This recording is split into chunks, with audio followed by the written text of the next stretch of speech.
واجب الاحترام بزرگوں دوستوں عزیز ساتھیوں،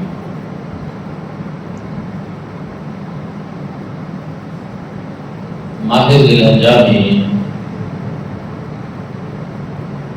قربانی کا عمل ایک ایسا عمل ہے جو اللہ رب العزت کو بہت پسند ہے۔ اس کی بہت سی فضیلتیں ہیں، بہت سی اس کی برکات ہیں، اور اس کو تھوڑا سا سمجھنے کی بھی ضرورت ہے۔ اگر آپ دین کی روح کو دیکھیں اور اس پہ غور کریں تو ہمارا مذہب، ہمارا دین ہمیں یہ سکھاتا ہے کہ بندہ مومن کا ہر عمل عزت کی رضا کے لیے فرمایا ان صلاتی و نسکی، بے شک میری نمازیں اور میری قربانیاں، مالی ہوں بدنی ہوں، اور ومحیایا و مماتی، میرا جینا اور میرا مرنا للہ رب العالمین کی رب العالمین۔ قربانی کا عمل بھی اللہ کی رضا کے لیے کہ رب تعالی حضرت اسماعیل علیہ السلام کی قربانی مانگ رہے، حضرت ابراہیم علیہ السلام اپنی اولاد کو، حضرت اسماعیل علیہ السلام کو قربان کرنے کے لیے تیار ہو۔ حضرت اسماعیل علیہ السلام کی تیار، باپ اور بیٹا دونوں رضامند ہو گئے، تسلیم و رضا کا پیکر بن گئے، کیونکہ دونوں کے شعور میں یہ بات پختہ تھی کہ یہ عمل اللہ رب العالمین کی رضا کی، رب تعالیٰ ہی چاہتے ہیں۔ پھر صدیوں تک ان کے ذکر کو محفوظ کیا گیا، اور ہم لوگوں کو یاد دہانی کراتے ہیں اور بتاتے ہیں اللہ کے بندے جب زندگی گزارتے ہیں اس میں جو افعال سر انجام دیتے ہیں، جو اعمال سر انجام دیتے ہیں، وہ سارے کے سارے اللہ کی رضا ہے۔ اللہ کا پیغمبر ہے حضرت ابراہیم خلیل اللہ، اور اللہ کے پیغمبر ہی ہیں حضرت اسماعیل ذبیح۔ لیکن اگر آپ دیکھیں اتنی بڑی قربانی جس کا تصور بھی بڑا مشکل ہے کہ جوان بیٹا دعائیں مانگ مانگ کر اللہ سے لیا گیا اور رب کا حکم آ جائے کہ دے قربانی، گردن پہ چھری رکھنا ہی کوئی آسان کام نہیں ہے۔ لیکن پھر وہی بات کہ جب مقصود اللہ کی رضا، اللہ رب العزت کی اطاعت ہو اور اس کا حکم ماننا ہو، تو پھر انسان یہ کام بھی کر سکتا ہے۔ حضرت ابراہیم علیہ السلام نے بھی یہی کیا، حضرت اسماعیل علیہ السلام نے اپنی گردن خود اللہ کے حضور پیش کی، اور اللہ کی راہ میں اپنی جان کو پیش کرنے کی آنے والی دنیا کے لیے بھی ایک اعلیٰ مثال ہے۔ راہ العالمین میں اگر اپنی جان کا نذرانہ بھی پیش کرنا پڑے تو انسان پیچھے نہ ہٹے، بلکہ آگے بڑھ کر رب کی رضا کے لیے اپنی گردن بھی کٹا۔ یہ چیز ہمیں سابقہ تاریخ میں نظر آتی ہے کہ حضرت اسماعیل علیہ السلام اپنی گردن خود پیش کر رہے، اور بڑی بھرپور طریقے سے دہتی ہوئی آگ ہے، اس میں اللہ کے خلیل حضرت ابراہیم علیہ السلام چھلانگ لگا رہے۔ اللہ کے بندے اللہ رب العزت کی رضا کے لیے اپنے جانوں کے نذرانے پیش کر رہے ہیں۔ پھر ایک اور چیز بھی ہے، اللہ رب العزت بھی آزما رہا ہے۔ امتحان لے رہا ہے۔ سوال یہ ہے کہ کیا اللہ رب العزت کو پتہ نہیں ہے؟ رب تعالیٰ کو معلوم ہے کہ یہ میرے بندے تسلیم و رضا کا پیکر ہے، اور جب میرا حکم جائے گا تو یہ سر تسلیم ہم کر دیں گے اور بلا چون و چرا اس پر عمل کریں گے۔ لیکن اس کے باوجود اللہ رب العزت نے دنیا کے لوگوں کو دکھانے کی، آپ اور میری اصلاح کی خاطر، ہمیں سمجھانے کے لیے کہ بندے کا اپنے خالق اور مالک سے تعلق کس طرح کا ہونا چاہیے۔ اور یہی آیت کریمہ جو میں نے خطبہ میں تلاوت کرنے کا شرف حاصل کیا، یہ تو بندہ مومن کا پورا ایک نصب ہے۔ ان صلاتی و نسک، بے شک میری نمازیں، میری قربانیاں، ومحیایا ومماتی للہ رب العالمین، میرا جینا اور میرا مرنا یہ اس رب العالمین۔ ہماری باتیں شاید زبانی ہوں، لیکن اللہ کے پیغمبر ان کے دعوے زبانی نہیں ہوتے تھے، وہ عملی طور پر کر گزرتے۔ ان کا عمل ہی ایسا تھا، ان کا کردار ایسا تھا، اللہ کے خلیل، اللہ کی رضا کے لیے تیار اور اپنے بیٹے کو قربان کر رہے ہیں۔ حضرت اسماعیل علیہ السلام اپنی گردن خود پیش کر رہے ہیں، ایک مثال ہے ان کی جان۔ اور یہی چیز ہمیں میدان بدر میں نظر آتی ہے کہ وہاں 313 1000 کے سامنے ڈٹے ہوئے اور اپنی جانوں کے نذرانے پیش کر رہے ہیں۔ یہ اپنی جانیں کیوں لٹا رہے ہو بھائی؟ کہتے ہیں اس نام کی سربلندی، آج ہمارا سر کٹ جائے گا، ہماری گردن کٹ جائے گی، لیکن ہمیں معلوم ہے کہ اللہ رب العزت کا نام سر بلند ہو جائے۔ الہ کلمات الحق، یہ ان نفوس قدسیہ کہ دل و جان میں یہ چیز رچ بس گئی تھی، ان کی زندگی کا مشن یہ ہے۔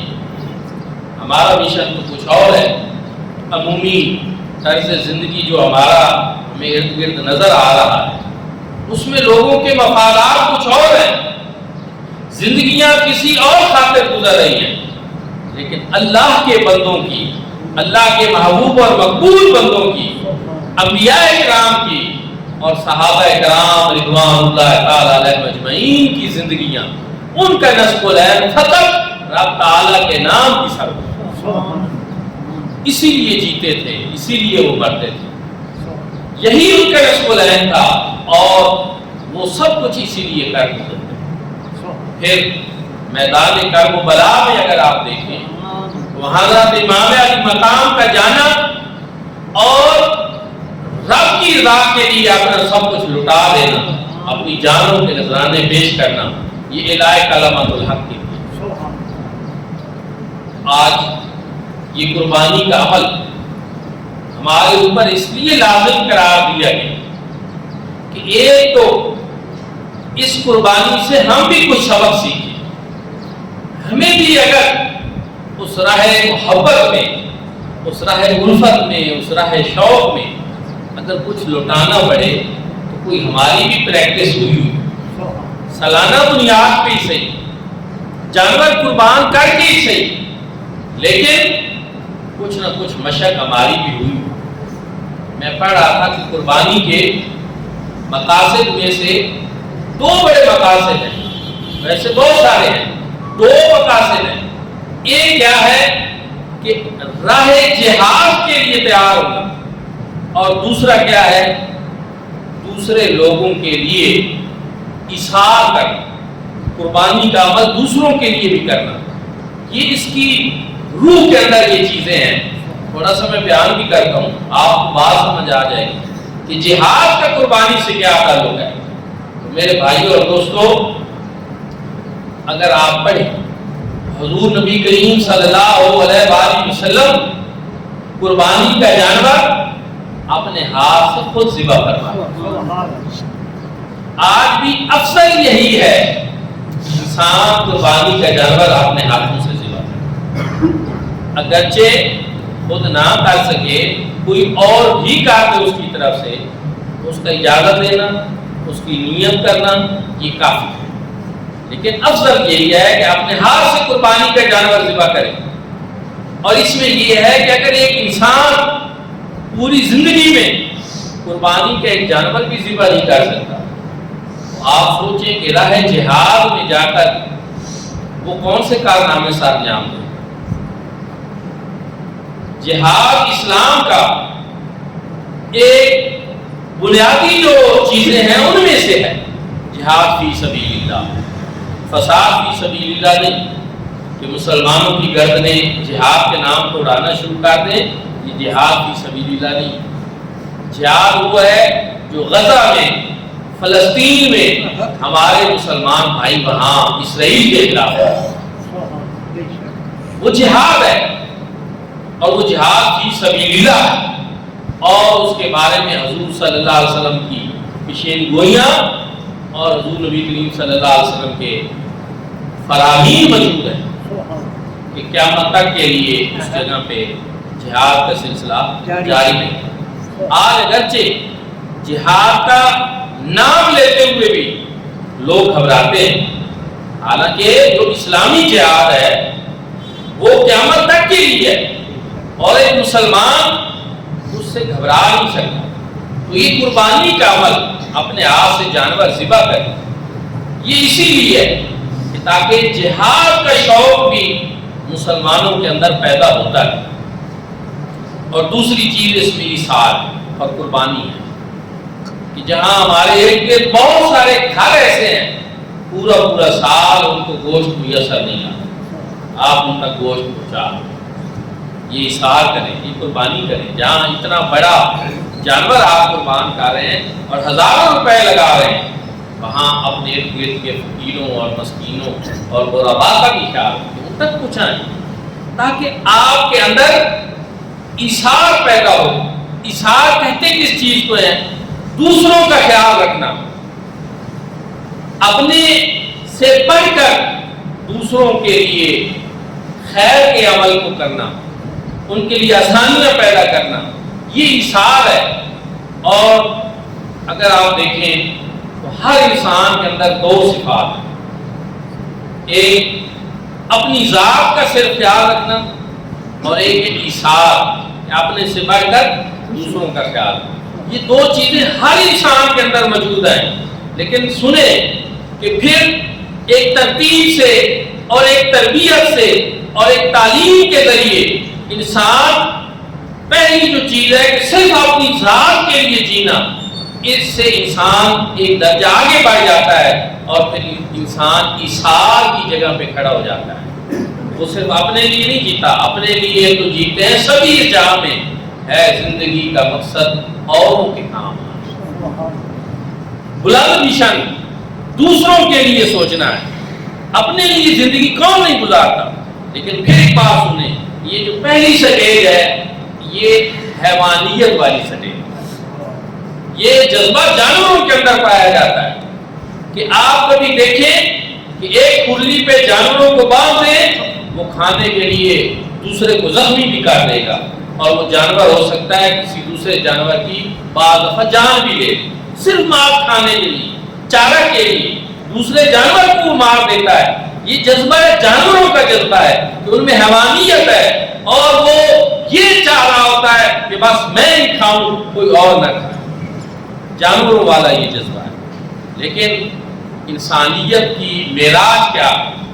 ایثار، قربانی، دوسروں کا خیال رکھنا، دوسروں کے لیے اپنے مفادات کو قربان کر دینا، اور اپنی ذاتی خواہشات کو پیچھے رکھ دینا، اور دوسروں کا خیال رکھنا، یہ ملکوتی صفات ہے، یہ اعلیٰ صفات ہیں، یہ فرشتوں کی صفات ہیں، اور یہ جو ہر سال ہم سے قربانی کرائی جاتی ہے، اس میں اس جذبے کو بیدار کرایا جاتا ہے کہ آپ یہ کام کریں، آپ جانور خریدیں، خوبصورت ہو یا پالیں، اس کو شوق سے پالیں، رکھیں، اور پھر کیا ہے کہ یہ ہم نے قربان کرنا، اور اس جانور کو اللہ کے راستے پہ قربان کریں، پھر اس کا گوشت خود بھی کھا لیں، لیکن رشتہ داروں کو بھی کھلائیں، اور اس کا گوشت غرباء کو بھی کھلائیں۔ بعض وہ دوست جو عہد حاضر میں، پہلے تو قربانی کا عمل ایسا ہے کہ امت مسلمہ کے اندر اس میں کوئی اختلاف کبھی تھا ہی نہیں۔ پوری امت جو ہے، اگر پیچھے اس کی تاریخ دیکھیں تو قربانی کرنے کا عمل جو ہے کہ جو بھی صاحب نصاب ہے وہ قربانی کر، لیکن فی زمانہ بعض غیروں کی طرف سے آوازیں اٹھائی جاتی، وہ مسلمانوں میں نا انتشار پیدا کرنے کا اور مسلمانوں میں فرقہ بندی کا کوئی موقع ہاتھ سے نہیں جانے دیتے۔ ان کے مضمون مقاصد ہیں، لیکن بعض ہمارے لوگ بھی ان میں آ جاتے ہیں، یا ہمارے میڈیا میں بیٹھے ہوئے خیش پرست اور دولت کے پجاری وہ ان کی باتوں کو کر رہے ہوتے ہیں۔ اتنے جانور آپ ذبح کر دیتے ہیں کہ جانوروں کی نسل کشی ہوتی ہے۔ دوستان ذکر ایک بات سمجھیں اور سنیں، یاد رکھیں، کسی نے ایک بزرگ سے پوچھا کہ یہ قربانی کا عمل یہ رزق کو بڑھاتا ہے یا رزق کو کم کرتا ہے؟ انہوں نے کہا یہ رزق کو بڑھاتا ہے۔ کہا سمجھ نہیں آئی، جانور تو سامنے قربان ہو جاتا ہے، ایک کم ہو گیا ان کی نسل میں سے۔ اس نے کہا دیکھیں، ایک کتیا جو ہے وہ کتنے بچے دیتی ہے، اس کی تعداد کتنی ہوتی ہے؟ درجنوں۔ اور ایک بکری وہ ایک یا دو۔ لیکن آج دنیا میں آپ نے ارد گرد آپ دیکھیں کہ وہ کتیا جو درجنوں بچے دیتی ہے ان کی تعداد کم ہے، اور وہ بکری ایک اور دو بچے دیتی ہے ان کی تعداد زیادہ ہے۔ ریوروں کے ریور پھر رہے ہیں۔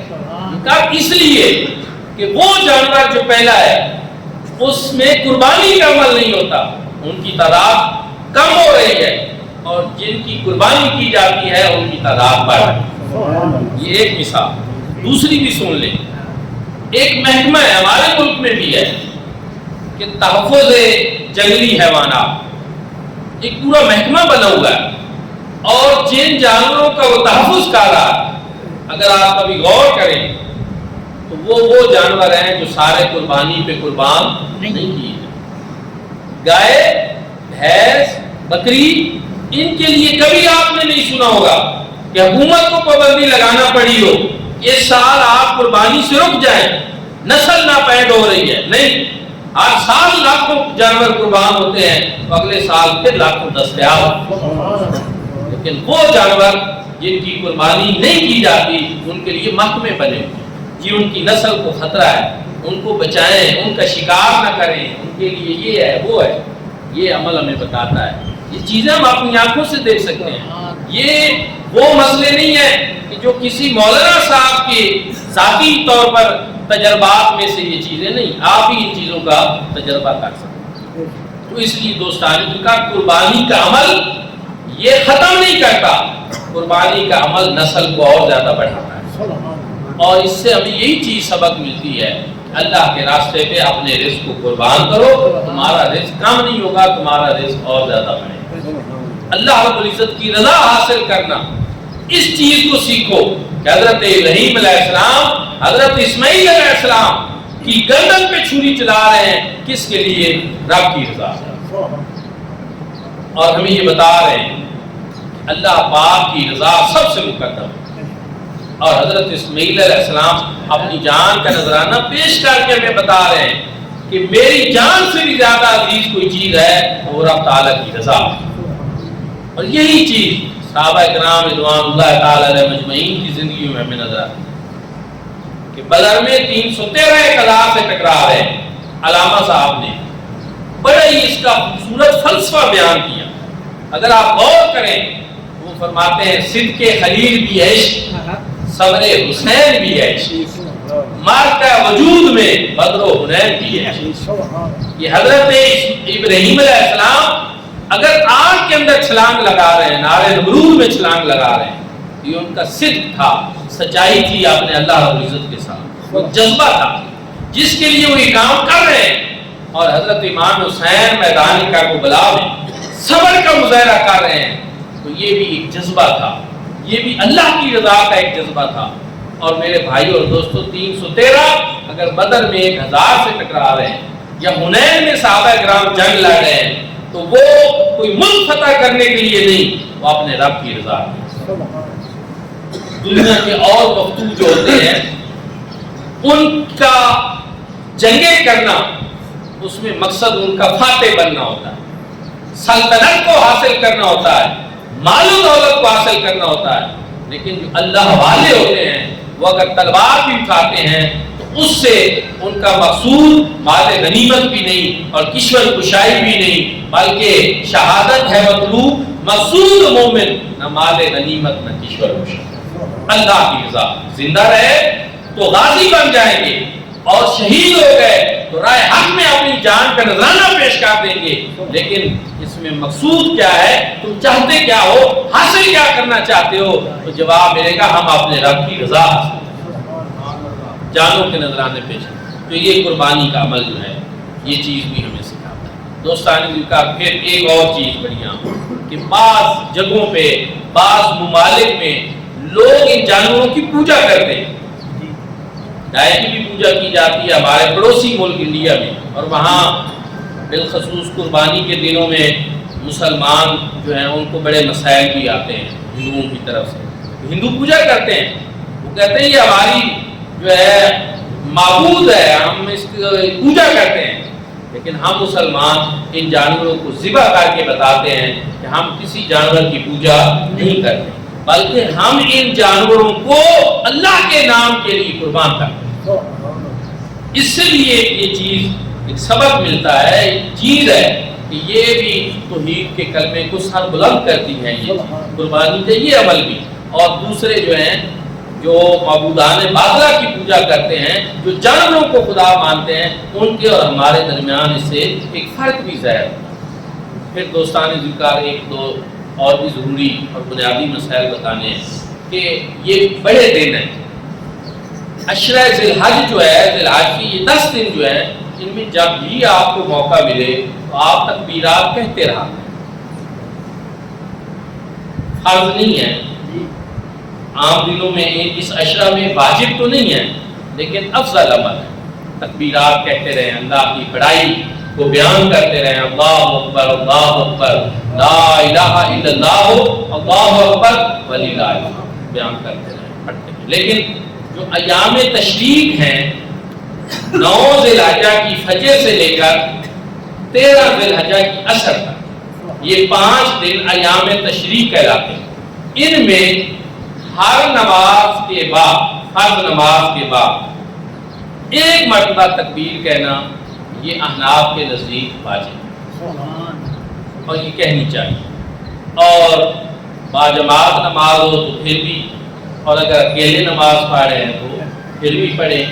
تو صاحبین اور امام صاحب کا اس بات میں اختلاف تھا کہ صرف باجماعت نماز کے ساتھ پڑھی جائے یا اکیلے میں پڑھی جائے. صاحبین کہتے ہیں اکیلے میں بھی پڑھی جائے، امام صاحب کہتے ہیں باجماعت کے ساتھ پڑھی جائے. علماء نے کہا اختلاف سے بچنا اور فائدہ بھی اسی بات میں ہے کہ ہر نماز کے ساتھ پڑھیں. ہر فرض نماز جب آپ پڑھیں اس کے بعد آپ 1 مرتبہ پڑھنا واجب ہے اور 3 مرتبہ پڑھنا یہ مستحب ہے، اچھا عمل ہے. ایام تشریق 9 ذی الحجہ کی فجر سے لے کر 13 ذی الحجہ کی عصر تک کا جو وقت ہے، اس میں یہ تکبیرات بلند کریں. یہ اللہ رب العزت کے نام کی سربلندی کے لیے یہ تکبیرات کہنا ہوتا ہے. صحابہ کرام رضوان اللہ تعالی علیہ مجمعین جب یہ دن آتے تھے تو وہ بازاروں میں اور گلیوں میں بھی بلند آواز سے تکبیریں پڑھتے رہے. اس لیے تکبیرات کو بھی بھلانا نہیں چاہیے، وہ بھی آپ پڑھیں. پھر 1-2 اور ضروری باتیں ہیں کہ جانور کا ذبح کرنا، اس میں 2 چیزوں کو سمجھنا بہت ضروری ہے. کیونکہ کئی دفعہ لوگ مسائل پوچھتے ہیں، سامنے آتے ہیں تو پھر سمجھ آتی ہے. جانور کے ذبح کا جو صحیح طریقہ ہے وہ یہ ہے کہ اس کو قبلہ کی طرف لٹا دیا جائے، دائیں ہاتھ میں چھری لے کر بسم اللہ اللہ اکبر کہہ کر اس کو ذبح کرنا ہے. اور اپنی طرف سے قربانی کر رہا ہے تو ساتھ یہ بھی کہے کہ یہ قربانی میری ہے اور اے اللہ تیرے لیے ہے. اگر کسی اور کی کر رہا ہے تو اس کا نام لے کہ یہ فلاں شخص قربانی کر رہا ہے اور تم اس کی قربانی کو قبول فرما لے، تیرے لیے قربان کر دے. لیکن اس میں جانور کی ذبح کے لیے 4 شریانیں ہوتی ہیں، 4 رگیں ہوتی ہیں جن کو کاٹنا ضروری ہوتا ہے. ایک ہوتی ہے حلقوم سانس کی نالی، ایک ہوتی ہے مری اس کو کہتے ہیں غذا کی نالی، دو ہوتی ہیں خون کی نالیاں ودجین ان کو کہتے ہیں۔ یہ چار رگیں ان میں سے تین بھی کٹ جائیں تو جانور درست ذبح ہو جاتا ہے، بہرحال ان چار کو کاٹنا ضروری ہے۔ اب ایک بات یہ ہے کہ ان کے کٹنے کے بعد بھی لوگ جو ہیں حرام ماس جو ہوتا ہے اس کے اوپر پھر چھری چلا رہے ہوتے ہیں اور اس کے اندر چھری کو ٹبھوتے ہیں، اور اس کا فائدہ تو بظاہر یہ ہوتا ہے کہ جانور جلدی دم توڑ جاتا ہے اور اس کو ان کو جلدی ہوتی ہے کہ یہ جلدی ٹھنڈا ہو اور ہم اس کی کھال اتاریں، لیکن یہ ایک تو خواہ مخواہ کی اذیت دینا ہے اور اس کا ذبح سے کوئی تعلق نہیں ہے۔ ذبح ان چار رگوں کے کٹنے کا نام، اور اس سے یہ بات یاد رکھیں کہ جانور جتنا زیادہ تڑپے اس میں جنہوں نے اس کا گوشت کھانا ہے ان کا فائدہ ہے، کیونکہ اس کا گوشت جو ہے اس میں سے جو خون ہے وہ زیادہ سے زیادہ باہر نکلے گا۔ ذبح جانور کو کیے اسی لیے جاتا ہے، مثلا ویسے جانور مار گیا ذبح نہیں کیا گیا تو آپ اس کو کیوں نہیں کھا سکتے، اس کو ممنوع کیوں قرار دیا گیا؟ اس وجہ سے کہ جو حرام خون ہے وہ جانور کے اندر موجود ہے اور وہ باہر نہیں نکل سکا، اور اس وجہ سے وہ انسان کے لیے مضر صحت ہوتا ہے، اس لیے آپ اس کو نہیں کھا سکتے۔ تو ذبح کرایا اسی لیے جاتا ہے کہ جب یہ چار رگیں کٹ جائیں تو جو جانور کا خون ہوتا ہے جو انسان کے لیے مضر صحت ہے کہ اگر وہ کھائے تو اس کی صحت ٹھیک نہیں رہے گی، تو وہ نکالنا مقصود ہوتا ہے، اور وہ ان چار رگوں کے صحیح طریقے سے کٹنے سے نکل جاتا ہے۔ اس لیے حرام ماس میں چھری چلانے کی ضرورت نہیں ہے، جانور کو مزید اذیت دینے کی ضرورت نہیں ہے۔ اور یہ اسی طرح ذبح فوق العقدہ کا جو ہوتا ہے نا، گھنڈی سے اوپر کٹ گیا ہے یا نیچے، اس میں بھی یہ بات یاد رکھیں کہ اگر یہ چار رگیں صحیح کٹ گئی ہیں اور اگر وہ گھنٹی سے چاہے چھری اوپر بھی کوئی چلی گئی ہے یا نیچے تو پھر بھی فرق نہیں پڑتا، بشرط یہ کہ ان چار میں سے یہ چار یا تین رگیں کٹ گئی ہوں۔